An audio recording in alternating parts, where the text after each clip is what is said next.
కోపం వచ్చినప్పుడు నీ మనసుతో పోరాడు, మనిషితో కాదు.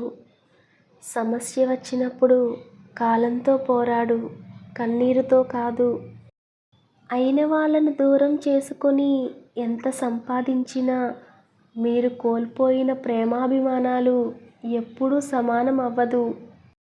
నిన్ను ప్రేమించే వాళ్ళ దగ్గర ఒదిగి మాట్లాడు, నిన్ను ద్వేషించే వాళ్ళ దగ్గర ఎదిగి మాట్లాడు. తలపై మోసేది బరువనిపిస్తే కిందికి దించేయవచ్చు, కానీ మనసులో ఏదైనా మోస్తున్నప్పుడు భరించడం తప్ప వేరే మార్గం లేదు. జీవితం గురించి 2 ముక్కలు చెప్పాలంటే కళ్ళకు నచ్చింది చేతికి రాదు, మనసుకు నచ్చింది మన జీవితంలో ఉండదు. నిలబడి ఆలోచిస్తే అద్భుతాలు జరగవు, నిరంతరం శ్రమిస్తేనే విజయం నిన్ను వరిస్తుంది. సంకల్ప బలం ఉండాలి గాని పరిస్థితులు ఎలా ఉన్నా నీ ఎదుగుదలని ఎవరూ ఆపలేరు. కొన్ని అబద్ధాలు ఆలోచించకుండా నమ్ముతాం, కానీ కొన్ని నిజాలు మాత్రం నమ్మడానికి ఆలోచిస్తాం. ఏదైనా గొప్ప విజయం సాధించాలి అనుకున్నప్పుడు శ్రమించే స్వభావం, విమర్శలు భరించే సహనం ఉండాలి. మోసగించబడ్డవారికి కాలమే గాయాన్ని మాన్పుతుంది. ఏదో ఒక రోజు శాంతంగా ఉండగలుగుతారు, మొండిగా ఉండేవారు మాత్రం ఎన్నడూ శాంతంగా ఉండలేరు. ఆకలి గొప్పదా, ఆలోచన గొప్పదా అంటే ఆకలి అవసరాన్ని చూపిస్తుంది, ఆలోచన బ్రతకడం నేర్పిస్తుంది. కింద పడ్డామని ప్రయత్నం ఆపేస్తే చేసే పనిలో ఎప్పటికీ విజయం సాధించలేం.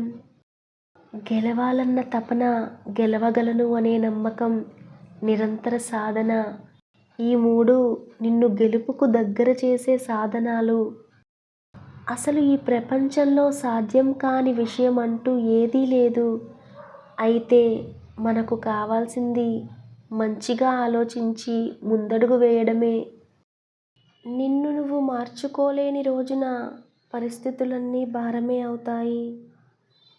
నిన్ను నువ్వు మార్చుకున్న రోజున పరిస్థితులు వాటికవే మారుతాయి. తుఫాన్ని, పెద్ద గాలులను తట్టుకుని నిలిచినవే బలమైన చెట్లు. అలాగే జీవితంలోని బలమైన కష్టాలను ఎదుర్కొని నిలిచిన వ్యక్తులే తిరుగులేని వారిగా నిలిచి ఉంటారు. అలవాట్లు అదుపులో ఉంటేనే జీవితం అదుపులో ఉంటుంది. అలవాట్లు హద్దు మీరితే జీవితం అదుపు తప్పుతుంది. విజయం సాధించినప్పుడు తెలియని చెయ్యి కూడా చేయందిస్తుంది. కష్టాల్లో ఉన్నప్పుడు మాత్రం మన అనుకున్న చెయ్యి సహాయపడుతుంది. పరిస్థితులు ఎలా ఉన్నా నువ్వు నీలా ఉండడమే బలం. గెలుపుని ఎలా పట్టుకోవాలో తెలిసిన వారి కంటే ఓటమిని ఎలా తట్టుకోవాలో తెలిసిన వారే గొప్పవారు. జీవితంలో ఉన్నత స్థాయికి ఎదగాలంటే ఉన్న స్థానం వదిలి మార్పుకు సిద్ధపడాలి. జీవితంలో 10 మందిని బాధపెట్టి ఎదగడం గొప్ప కాదు, 10 మంది బాధను తీర్చి ఎదగడమే గొప్ప. 100 మాటలు చెప్పడం కంటే ఒక మంచి పని చేసి చూపడం మేలు.